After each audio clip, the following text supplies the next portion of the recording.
Nous allons continuer pendant cette soirée avec notre série de présentations sur euh, la transformation que nous essayons euh, de provoquer en nous, vers lesquelles nous essayons de nous guider. Et globalement, cette transformation est un basculement de perception si entier, si total que nous acceptons en fait cette transformation, nous demande d'accepter une nouvelle identité en tant que la nôtre, puisque nous comprenons, nous avons compris au fur et à mesure de ces séances, que c'est un faux concept de soi, une fausse identité que nous avons acceptée, qui est le cœur de notre problème.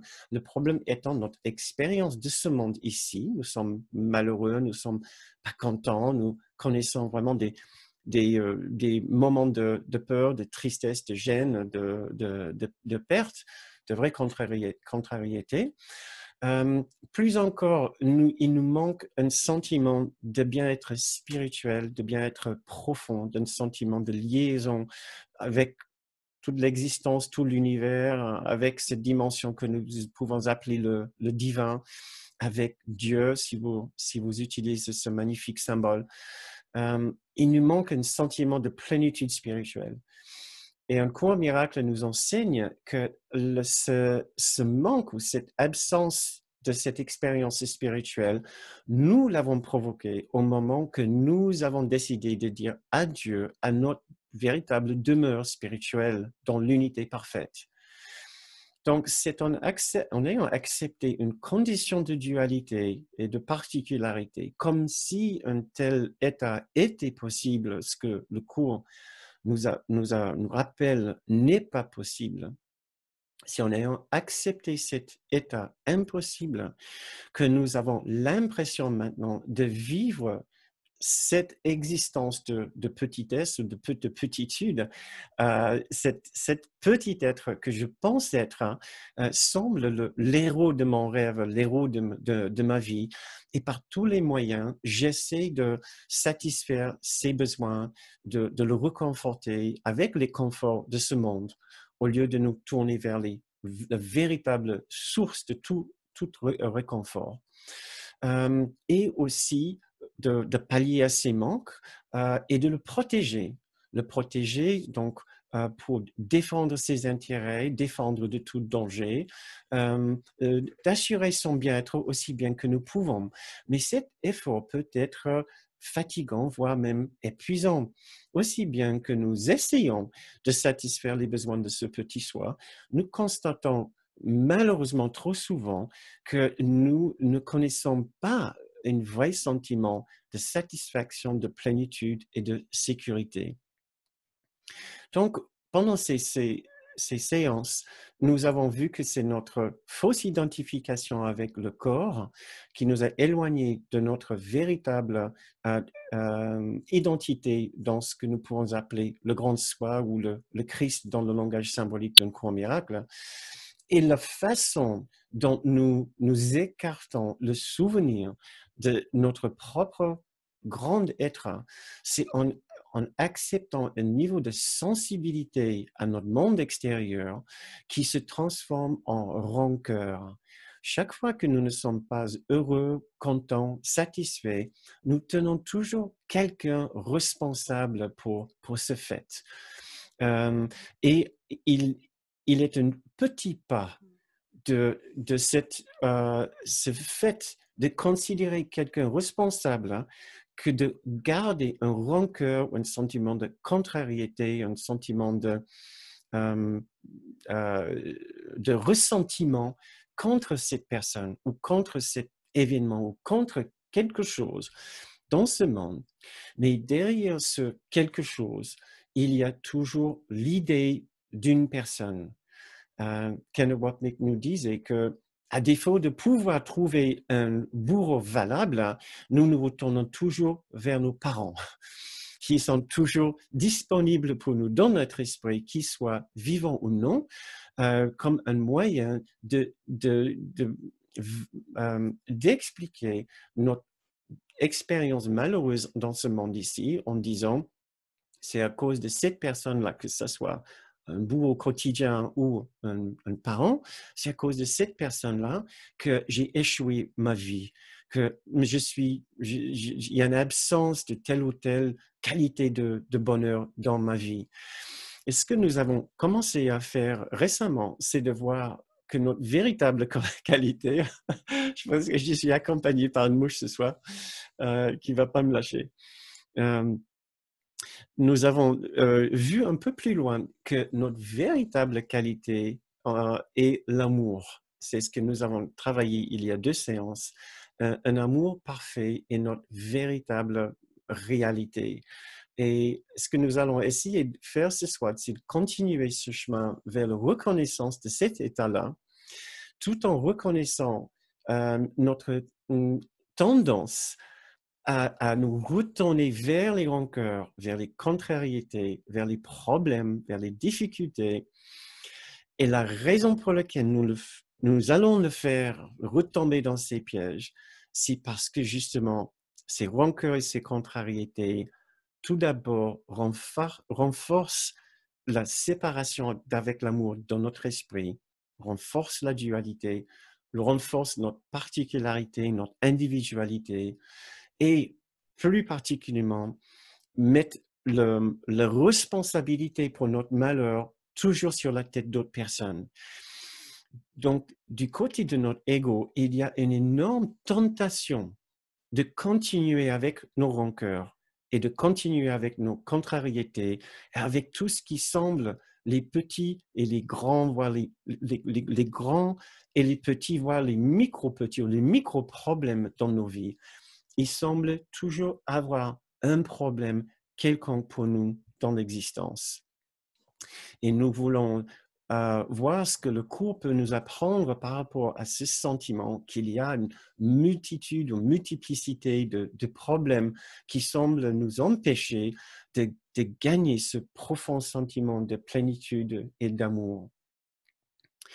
Donc, voilà ce que j'ai prévu pour vous ce soir.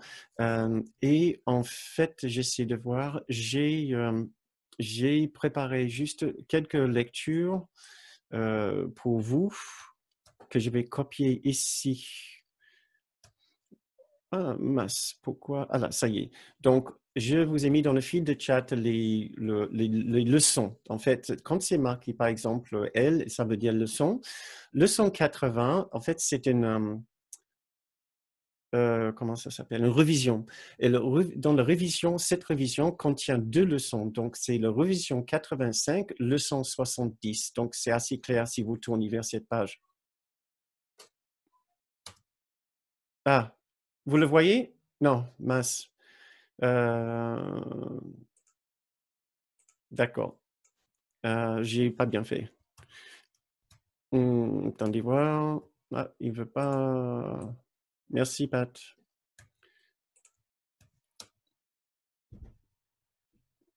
C'est bon? Vous l'avez? D'accord. Donc, le L, c'est pour leçon. Quand c'est marqué avec une trait diagonale, ça veut dire que c'est une leçon de révision. Et donc, je précise alors la leçon concernée ou la méditation concernée. Je ne vous garantis pas qu'on va pouvoir forcément voir tout ça ce soir parce que ça fait pas mal à faire, pas mal à voir ce soir. Et si nous n'arrivons pas à tout faire ce soir, nous allons simplement continuer.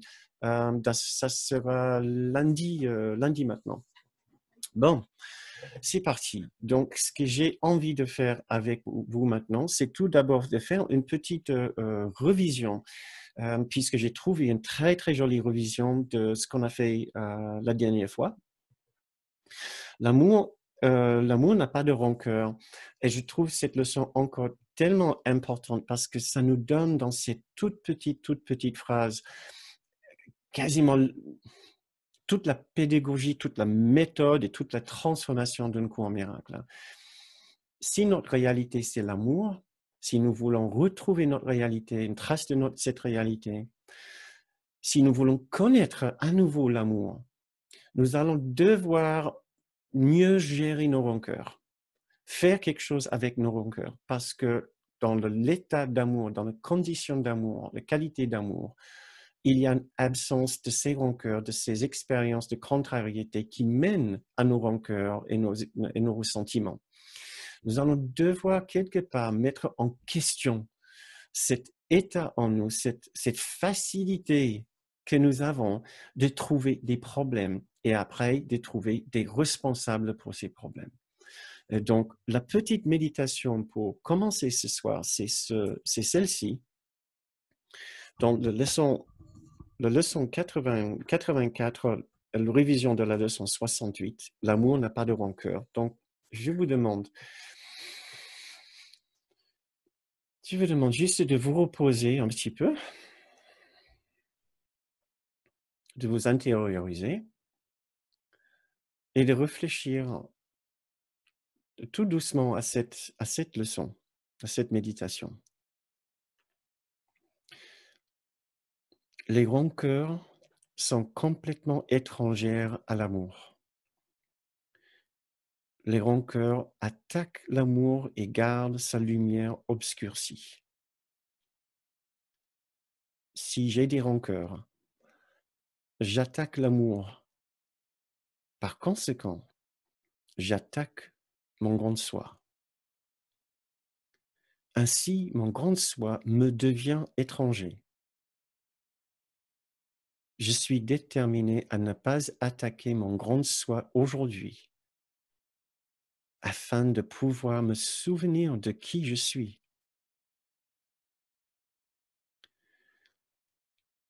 Ces phrases suivantes pourraient t'aider à appliquer cette idée concrètement. Ceci n'est pas une justification pour nier mon soi. Cet événement dans le monde, ce que mon ami m'a dit aujourd'hui n'est pas une justification pour nier mon grand soi. Je n'utiliserai pas ceci pour attaquer l'amour. Je n'utiliserai pas ce que je viens de voir à la télé ou ce que je viens d'entendre à la radio, ce que je viens d'apprendre de la bouche d'un ami pour attaquer l'amour. Que je ne tente pas par ceci de m'attaquer moi-même. Que je ne tente pas par cette pensée que je viens d'avoir de m'attaquer moi-même. Puisque l'amour que je suis n'a pas de rancœur. Mon grand soi, qui est cette qualité d'amour, n'a pas de rancœur et n'a pas de ressentiment. Et ne connaît pas, même pas les contrariétés.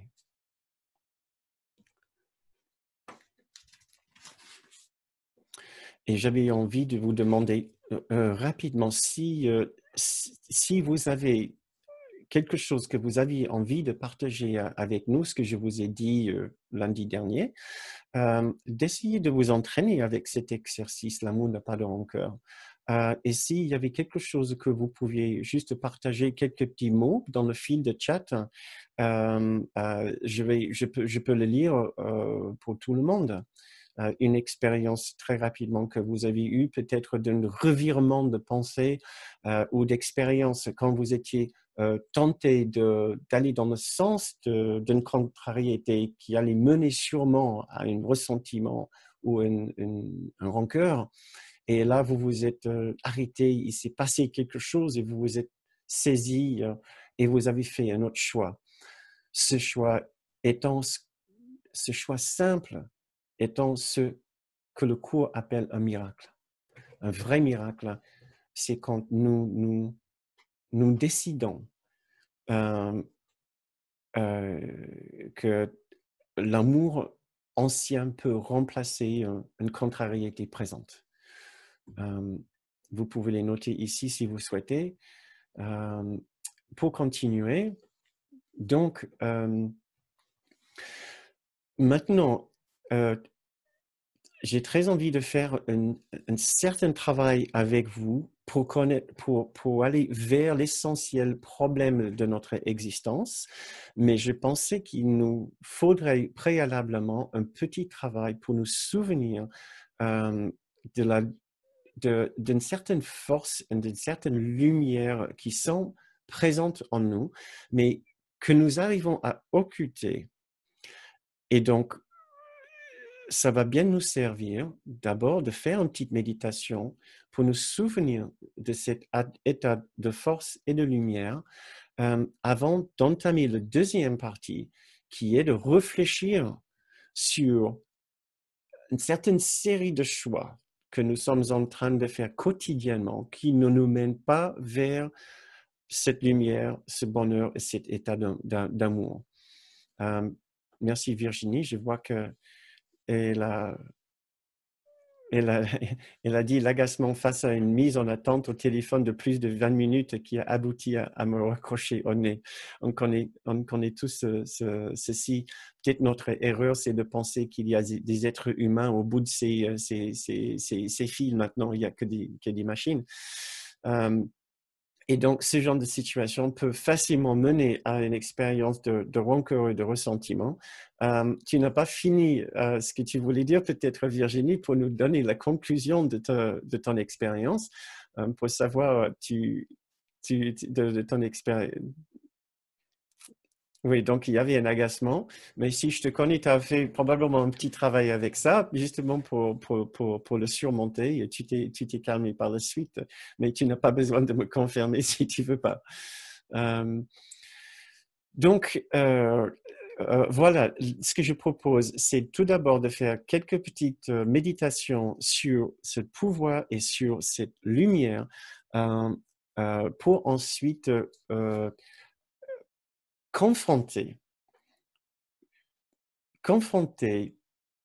la partie de nous qui tombe dans le piège encore avec une facilité extraordinaire d'insister que le problème de notre vie est à l'extérieur, tout comme Virginie nous aide avec son exemple ici que tout le monde peut comprendre, de devoir patienter, et puis à la fin juste de terminer avec le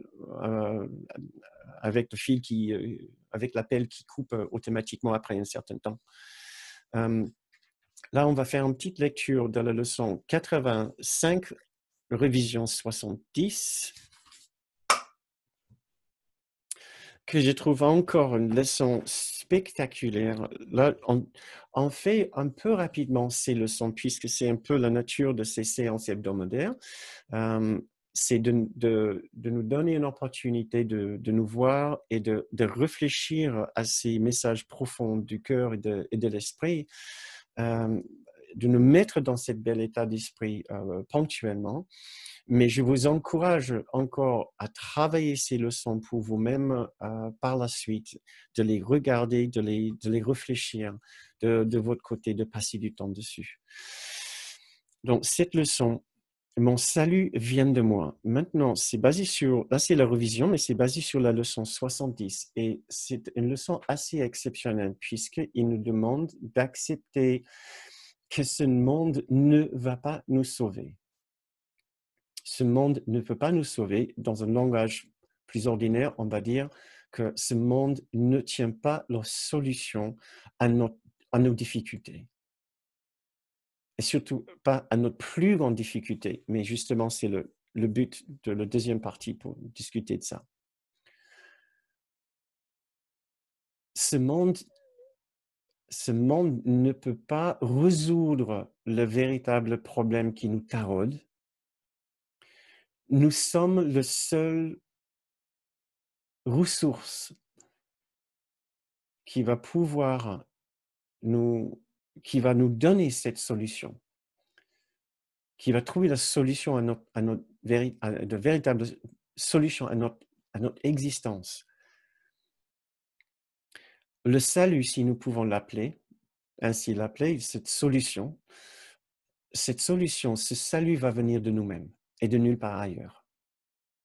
Et voici la petite méditation qui va nous aider à nous souvenir de ce pouvoir que nous avons, déjà la responsabilité que nous avons envers nous-mêmes et envers notre expérience de l'amour, de la vérité, de la paix intérieure, de la joie. La responsabilité que nous avons et aussi le pouvoir que nous avons.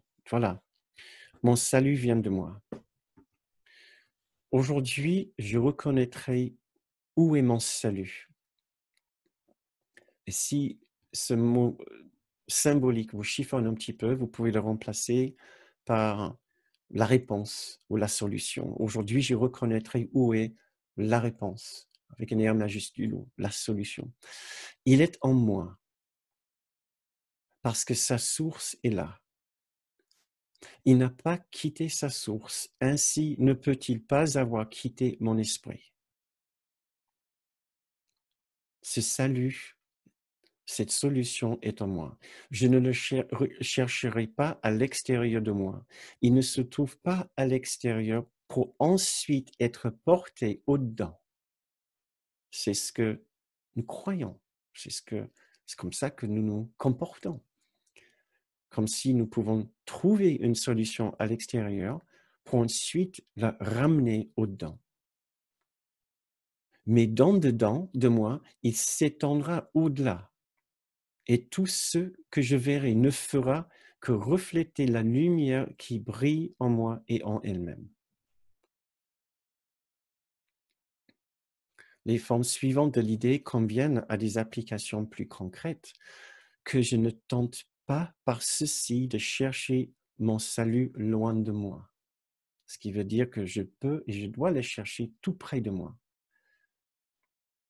Je ne laisserai pas ceci interférer avec la conscience que j'ai de la source de mon salut, en parlant d'un problème extérieur. Ceci n'a pas le pouvoir de m'enlever le salut. Ceci n'a pas le pouvoir d'enlever la paix parfaite, la paix de Dieu de mon esprit.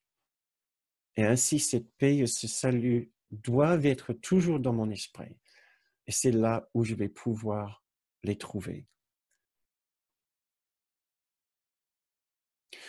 Réfléchissez une minute à tous les endroits dans ce monde où vous avez cherché une solution.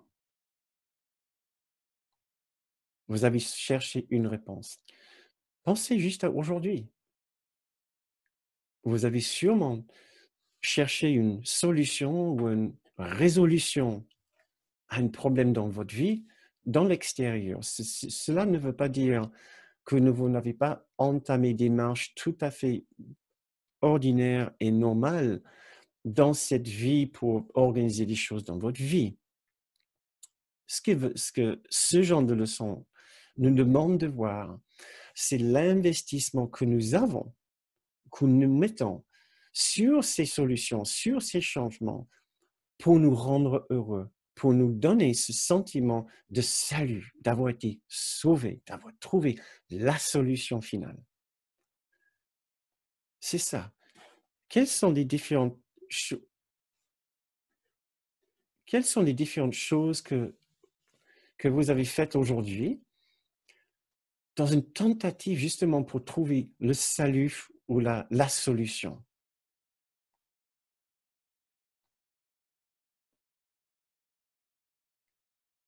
Est-ce que c'était même dans un bon repas, un meilleur repas, qui allait sûrement faire plaisir, voire grand plaisir à quelqu'un?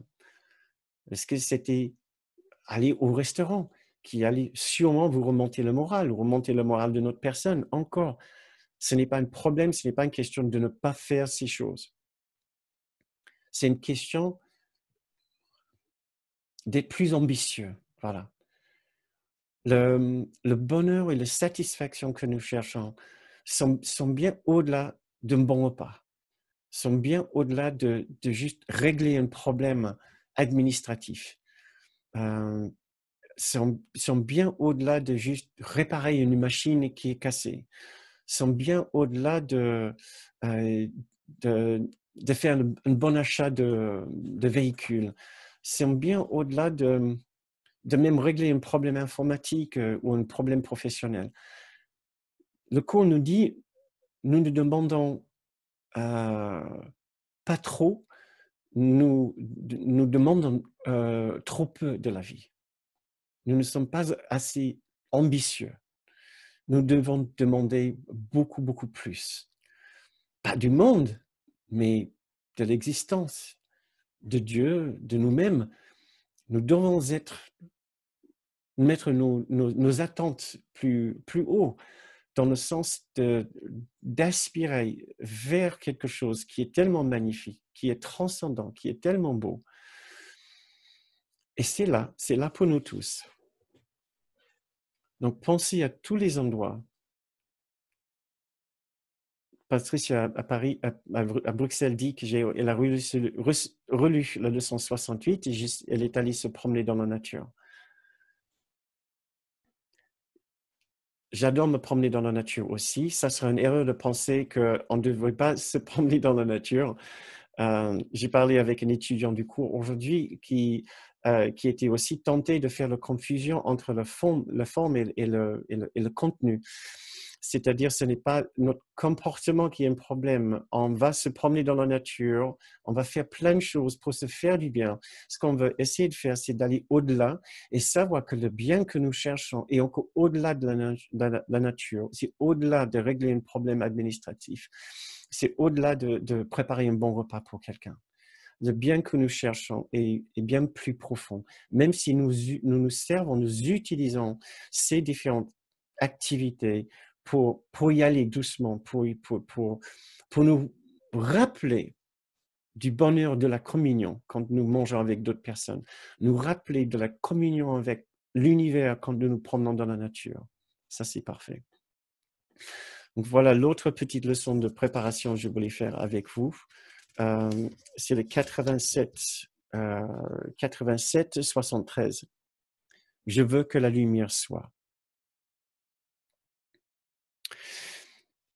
Et maintenant, cette première phrase si importante, j'utiliserai le pouvoir de ma volonté aujourd'hui. Et c'est ce que nous essayons de faire avec toutes ces séances, c'est de nous souvenir de notre volonté, du pouvoir de notre volonté, du pouvoir de notre désir. Le but est tout, comme nous apprenons dans un cours miracle. Ce que nous voulons est tellement important.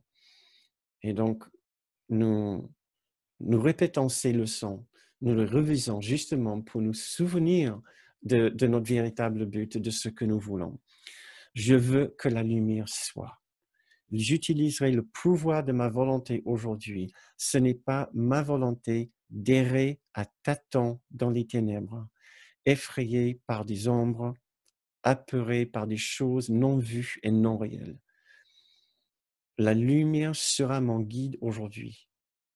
Je la suivrai où elle me conduira et je ne regarderai que ce qu'elle me montrera. Aujourd'hui, j'éprouverai la paix de la perception vraie. Aujourd'hui, j'éprouverai la paix de la perception vraie. Je veux que la lumière soit. Et ce que nous apprenons plus tard dans la leçon 75, la lumière est venue et nous apprenons dans d'autres leçons, cette lumière est en nous-mêmes. Cette lumière, c'est la conscience claire, c'est le souvenir puissant de la réalité, de la véritable réalité derrière l'apparence de ce monde.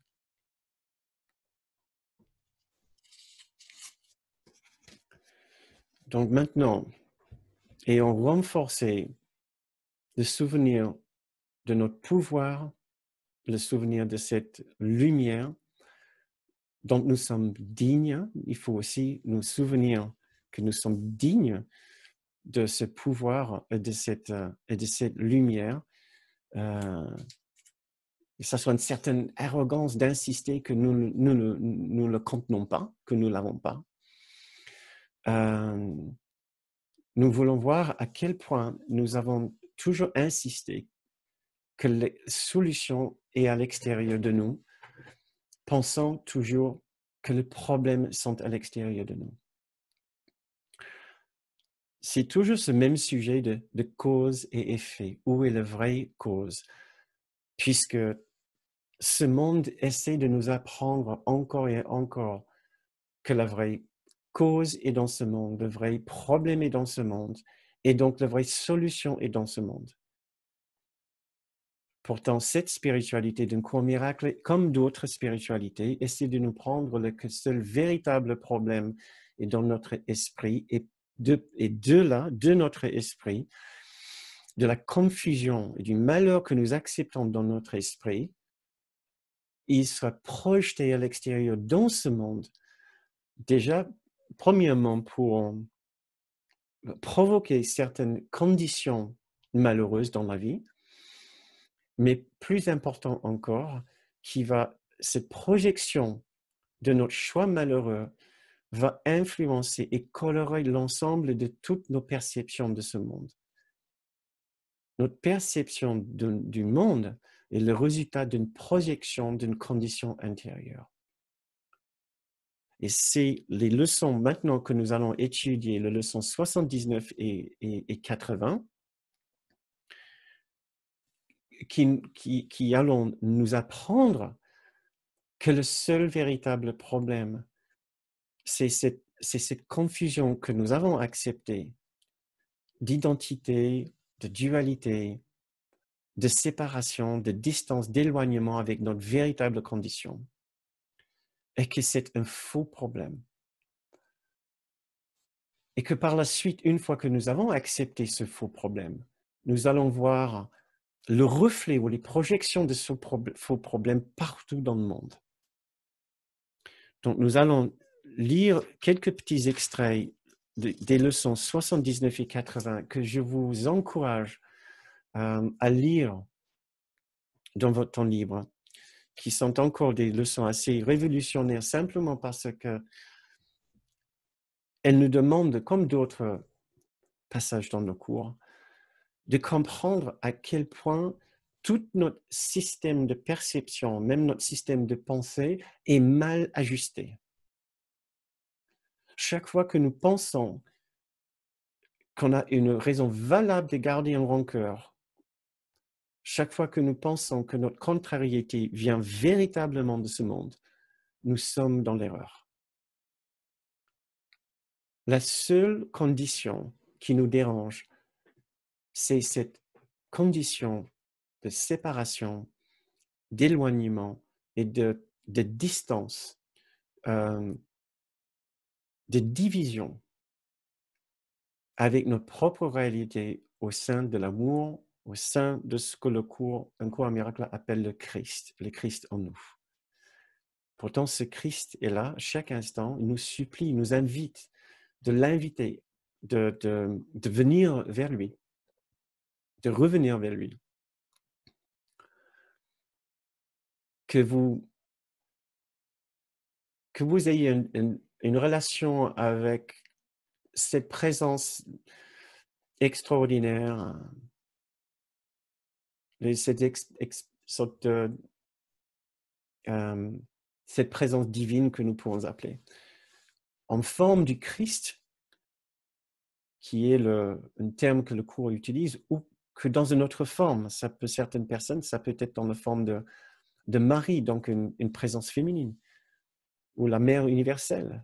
Peu importe le symbole que vous utilisez, c'est essentiel que nous développons une capacité d'imaginer, de visualiser, d'avoir un rapport avec quelque chose à l'extérieur de nous qui est plus fort que nous, plus sage que nous, et qui sauvegarde notre pureté, notre innocence et la perfection pour nous, et qui sera notre référent, qui sera toujours une source et une ressource pour nous, notre sanctuaire, l'endroit où nous allons pour nous retrouver dans notre sanctuaire. Et ces leçons ici essaient encore d'ouvrir une porte dans notre esprit pour que nous puissions accéder à ce sanctuaire et nous retrouver encore dans cette avec cette sublime présence. Donc, quelques petites phrases de ces leçons exceptionnelles 79 et 80 que j'aurais aimé vraiment lire tout entière. 79, que je reconnaisse le problème afin qu'il puisse être résolu. Et je vous ai demandé dans le mail tout à l'heure si vous l'avez reçu, pour ceux qui sont sur notre liste d'informations, notre liste d'envoi. Je vous ai demandé de faire un petit tour d'horizon de votre esprit pour réfléchir aux micro-problèmes que vous avez connus dans la journée, peut-être micro-contrariétés. Parce que peut-être plus important encore que nos grands problèmes, c'est nos petites contrariétés qui sont la façon dont nous continuons à nous enraciner dans le monde de la séparation, dans la perception de la séparation, dans la dynamique de la dualité, dans la dynamique de eux et moi, des bons et des méchants, de ceux qui ont et ceux qui n'ont pas, de ceux pour lesquels la vie est facile et ceux pour lesquels, comme moi, la vie est un peu moins facile. C'est cette multitude de petites contrariétés qui remplissent notre esprit même sans les apercevoir, qui sont la façon dont nous perdurons l'illusion que ce monde est un monde réel de dualité, de séparation, de danger et de difficulté, et que ce monde est le seul monde où j'existe, où je vis, où je demeure. C'est soi-disant ma maison, c'est mon habitation. Et voilà, c'est la façon dont je concrétise dans mon expérience ce monde comme le véritable lieu de mon existence, et que j'oublie le véritable endroit où nous demeurons tous, dans l'esprit.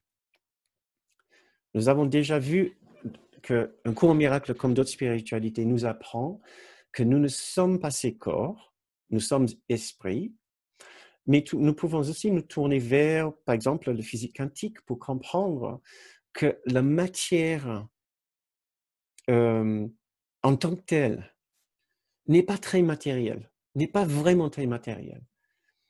Ils nous apprennent des choses, les physiciens quantiques nous apprennent des choses extrêmement bizarres, quasiment mystiques sur la nature des objets, que ce soit un verre, que ce soit la souris. Que la matière n'est là uniquement parce qu'il y a une sorte d'interaction entre ces particules tellement infiniment petites que nous appelons les particules quantiques, qui existent dans une sorte de probabilité, de champ de probabilité. Et le seul moment où ils se stabilisent dans un temps fixe et un lieu fixe, c'est quand il y a l'interaction avec la conscience. Sans l'interaction avec la conscience, ces particules restent dans une espèce de flou. Donc, ils nous disent que la matière est beaucoup moins matérielle. Nous n'avons pas besoin d'aller très loin aujourd'hui pour savoir que continuer à garder ce concept de soi en tant qu'un corps et de rester avec ça et ne pas considérer la possibilité que nous soyons autre chose n'est pas très juste. N'est pas très juste. On n'a pas besoin d'être sur un chemin spirituel pour l'apprendre. Et pourtant, tous nos sens, toutes nos perceptions, toute mon expérience de mes contrariétés tous les jours font et cherchent à me convaincre que c'est mon monde et c'est le monde. C'est le seul monde réel. Et d'ailleurs, c'est un monde assez malheureux. Et d'ailleurs, je n'ai pas trop le choix que de le vivre d'une façon malheureuse. Et quand c'est pas malheureux, c'est parce qu'en fait, il y a certaines conditions dans ma vie que j'ai réussi à rassembler, que ceci, ça va, j'ai assez d'argent, j'ai quelqu'un qui m'aime, mes enfants en bonne santé, l'avenir a l'air à peu près correct. Souvent, quand nous disons que tout va bien dans l'existence, c'est parce que ce que le cours appelle les conditions particulières, les relations particulières dans notre vie, nos substituts pour la réalité divine sont en place. Tout ce que nous utilisons pour combler le trou dans notre vie laissé par notre départ de notre propre réalité dans la plénitude. Donc voilà, je vais lire cette leçon qui essaie de nous mettre le doigt vraiment sur l'erreur dans notre esprit. Un problème ne peut pas être résolu si tu ne sais pas ce qu'il est. Même s'il est réellement déjà résolu, tu auras encore le problème parce que tu ne reconnaîtras pas qu'il a été résolu. Ça, c'est une façon un peu un peu compliqué, pour dire qu'il y a un problème, il a déjà été résolu. Oui, mais il faut d'abord reconnaître le problème, le vrai problème, pour savoir qu'il a été résolu. Puisque si nous continuons à insister que le problème est dans le monde, nous n'allons pas voir que notre problème a été résolu. Et c'est ce qu'il essaie de nous dire dans cette leçon ici. Il va falloir à un moment qu'on arrête d'insister que le problème est dehors dans ce monde et dans nos vies extérieures. Il faut que nous remettions en question notre façon de continuer à insister qu'il y a toute cette multitude de différents problèmes, de conditions, de manque, de choses qui nous dérangent, qui est vraiment l'origine de notre expérience. Voilà la situation du monde. Le problème de la séparation d'avec notre réalité, d'avec l'amour de Dieu, qui est réellement le seul problème, a déjà été résolu. Or, la solution n'est pas reconnue simplement parce que le problème n'est pas reconnu. Le problème n'est pas reconnu parce que nous continuons à insister d'avoir tant d'autres problèmes. Chacun en ce monde semble avoir ses propres problèmes particuliers. Or, ils sont tous les mêmes et ils doivent être reconnus comme ne faisant qu'un si la seule condition qui les résout tous doit être acceptée. Qui peut voir qu'un problème a été résolu s'il pense que le problème est autre chose que ce qu'il est? Même si la réponse lui est donnée, il ne peut pas en voir la pertinence. On peut insister autant qu'on veut que l'amour de Dieu est là, l'amour de Dieu, la plénitude, la paix intérieure, etc. Mais si nous n'avons pas défini le problème comme l'absence de l'amour de Dieu, mais que nous l'avons défini comme l'administration ne comprend rien de mes affaires, comme la santé de ma fille, comme un problème d'impayé. Nous n'allons pas pouvoir voir la pertinence de ce message de l'amour de Dieu, du souvenir de notre propre réalité. Telle est la position dans laquelle tu te trouves maintenant. Tu as la réponse, mais tu es encore incertain de ce qui est le problème. La tentation de considérer les problèmes comme multiples est la tentation de garder irrésolu le problème de la séparation. Et voilà, là, il nous a donné une clé immense pour comprendre pourquoi nous insistons sur les faux problèmes au lieu de regarder le vrai problème et accepter la vraie solution. C'est une tentative de garder irrésolu le problème de la séparation. Et pourquoi est-ce que je voudrais faire ça? Tout simplement parce que je ne veux pas que le problème de la séparation soit résolu. Pourquoi? Parce que je fais partie du monde de la séparation. Tout ce que je pense être, ma particularité, l'être particulier que je crois être, ça appartient au monde de la séparation. Si j'apprends à la fin que le seul problème dans mon existence, c'est l'absence de l'amour de Dieu, l'absence du souvenir de la réalité derrière, si j'accepte ceci, je sais que c'est fini pour ma particularité. Pourquoi? Dans l'absence de la séparation, tout est uni. Tout est uni. Et la particularité ne peut pas subsister, ne peut pas perdurer, ne peut pas exister et n'existe pas dans l'unité et dans l'universalité. Et donc, il ne faut pas que nous sous-estimions notre difficulté d'appliquer cette leçon tellement, tellement simple. Accepter le vrai problème pour que nous puissions accepter la vraie solution. Nous n'allons pas le faire.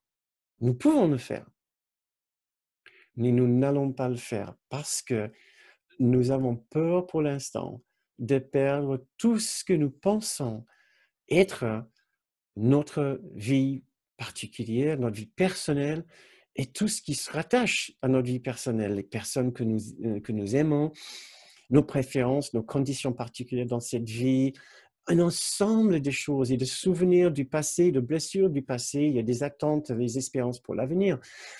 Nous allons, entre guillemets, entre guillemets, perdre tout ceci à l'instant que nous acceptons cette extraordinaire expérience d'unité. Je dis entre guillemets parce qu'en réalité, quand nous acceptons cette extraordinaire expérience de perfection d'unité, ce n'est pas que nous perdons la particularité, c'est que nous le voyons disparaître, même pas disparaître, redevenir un rien, redevenir un zéro sur l'échelle de 1000, redevenir un fantôme, redevenir une image, une simple ombre sur un mur.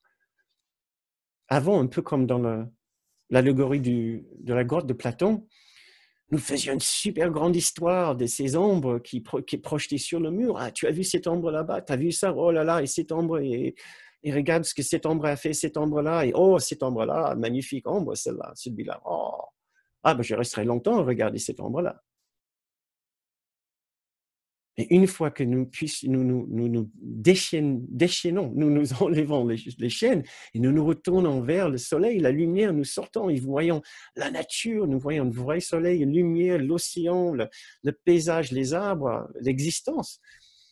Nous nous disons, mais comment est-ce que j'ai pu imaginer pour un instant que ces ombres étaient la réalité? Et pourtant, c'est ce que nous sommes en train de faire tous les jours en insistant sur la soi-disant extraordinaire qualité des choses autour de nous et sur la qualité extraordinaire de la chose que je pense être. Ma vie personnelle, je pense être une chose extraordinaire. C'est à remettre en question. Est-ce que ma vie personnelle est une si grande affaire, est une chose si extraordinaire? Mais ce n'est pas pour dénigrer ce que nous avons fait, ce que nous sommes ici, ce que nous avons bâti pour nous-mêmes, ce n'est pas pour dénigrer ça. Ce n'est pas une question de mépris, de mépriser quoi que ce soit. C'est une question de comparer les choses de ce monde avec les choses de notre monde. C'est peut-être difficile pour nous de nous souvenir des choses de cet autre monde. C'est pour ça que nous avons ces livres, dont Un cours en miracle, ces textes spirituels magnifiques qui viennent quasiment d'au-delà, qui nous rappellent l'extraordinaire qualité de cet autre monde. Je continue à lire. Toute cette complexité extérieure n'est qu'une tentative désespérée pour ne pas reconnaître le problème et donc ne pas le laisser être résolu. J'aime bien, tentative désespérée. Si tu pouvais reconnaître que ton seul problème est la séparation, quelle qu'en soit la forme, nous pouvons imaginer maintenant que derrière toutes les formes de problèmes que vous avez peut-être énumérées dans votre vie, pour aujourd'hui, pour hier, pour la semaine passée, ce n'est que une tentative désespérée pour cacher le véritable problème de la séparation. Tu pourrais accepter la réponse parce que tu en verrais la pertinence. En percevant la constance qui sous-tend tous les problèmes auxquels tu sembles être confronté, tu comprendrais que tu as les moyens de les résoudre tous et tu emploierais les moyens parce que tu reconnais le problème. Et en lisant ce passage maintenant, ça me fait penser à notre série actuelle d'ateliers de dimanche, notre histoire de guérison. Et c'est parce que nous regardons exactement ceci. Maintenant que je le regarde, en percevant la constance qui sous-tend tous les problèmes auxquels tu sembles être confronté et avoir été confronté dans notre vie. Notre histoire de la vie ici était une histoire de séparation.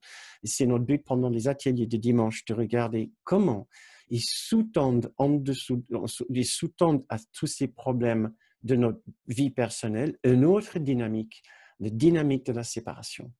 Et comment nous pouvons résoudre ça.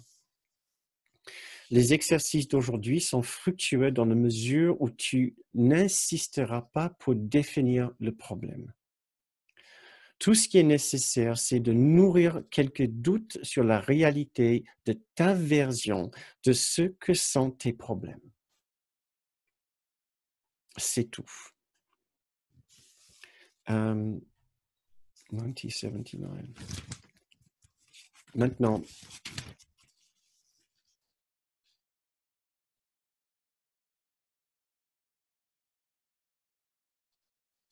je vais lire une petite méditation pour finir cette première partie. Et j'ai envie de commencer cette petite méditation en vous demandant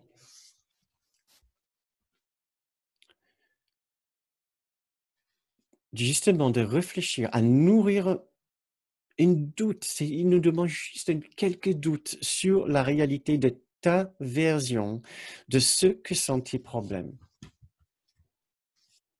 Pensez à quelques problèmes dans votre vie, vos difficultés, les contrariétés, les causes de chagrin, les causes de rancœur, les causes de tristesse, même les causes de honte, peut-être, un sentiment de culpabilité. On nous demande de nourrir un doute quant à notre version de ce problème. Réfléchissons ensemble.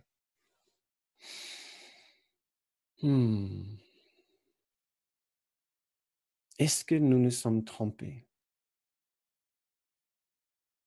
Peut-être. Après tout, selon la leçon 5, nous ne sommes pas jamais contrariés pour la raison à laquelle nous pensons.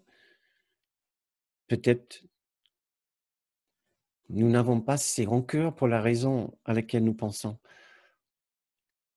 Peut-être nous ne sommes jamais tristes pour la raison à laquelle nous pensons. Peut-être qu'il y a autre chose. Où est-ce que je me suis trompé dans ma vie récemment?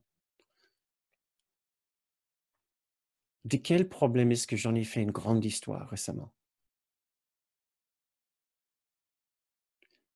Comment est-ce possible que derrière ce problème extérieur, il peut se cacher un autre problème, celui de la séparation? Peut-être que tout ce qui me dérangeait tout ce temps-là était après tout cette histoire de séparation, que je n'ai plus la sécurité du ciel. Ainsi je pensais. Peut-être que je pensais que je n'étais plus aimé, que j'avais absolument besoin de la reconnaissance. Peut-être je pensais qu'il y avait un problème en moi et ainsi j'avais besoin que les choses se passent bien pour prouver à tout le monde que non, ça va bien dans ma vie. J'ai réussi. Peut-être que tout ce qui me dérangeait dans la vie ici, quelque part, venait du simple fait que je pensais être séparé. Séparé de mon grand soi. C'est être extraordinaire de bonté, de bienveillance, de perfection. Ce qui m'attache à l'innocence, à la sainteté, à la perfection du ciel. Je vais vous lire la leçon, une révision de la leçon 79. Que je reconnaisse le problème afin qu'il puisse être résolu. Que je me rende compte aujourd'hui que le problème est toujours quelque forme de rancœur que je voudrais chérir. Que je comprenne aussi que la solution est toujours un miracle par lequel je laisse la rancœur être remplacée. Aujourd'hui, je voudrais me souvenir de la simplicité du salut en renforçant la leçon selon laquelle il n'y a qu'un problème et il n'y a qu'une solution. Le problème est une rancœur. La solution est un miracle. La solution est le souvenir de l'amour. Et j'invite la solution à venir à moi en pardonnant la rancœur et en accueillant le miracle qui en prend la place.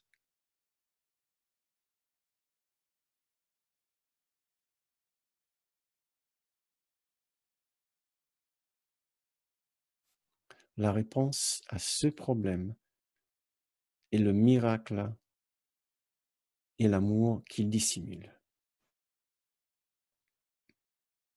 Pensons à un problème, à une condition malheureuse dans votre vie. La réponse à ce problème est le miracle et l'amour qu'il dissimule.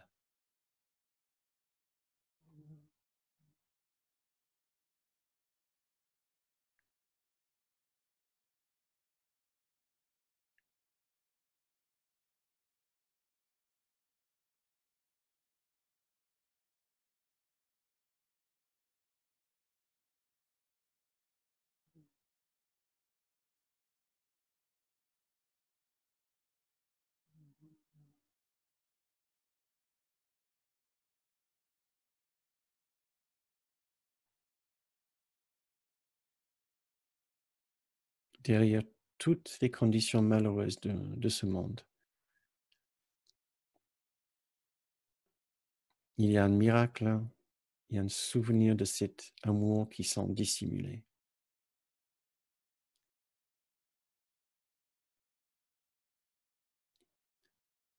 Nous pouvons retrouver la trace de cet amour.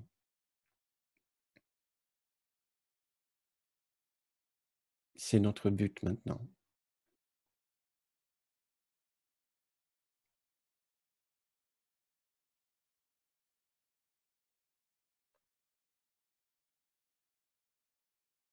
Nous voulons transformer notre expérience de ce monde. Nous voulons accepter cette paix profonde, cet amour parfait qui ont été dissimulés derrière la multitude de ces problèmes, ces conditions malheureuses. Nous voulons ainsi, par la suite, les rayonner pour le bienfait de tout le monde.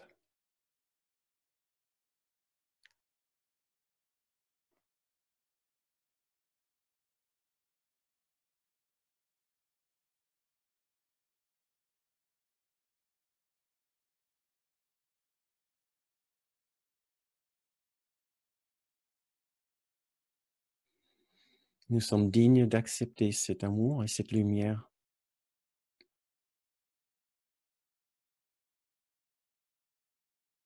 C'est notre fonction de les accepter.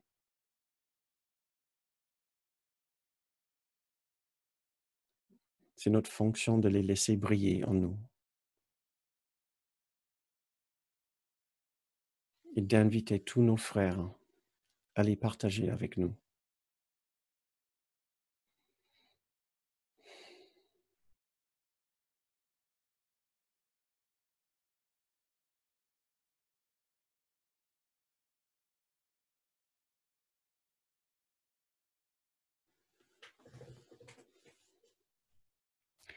Très bien. Quand vous vous sentez prêt, je vous invite à revenir de notre méditation.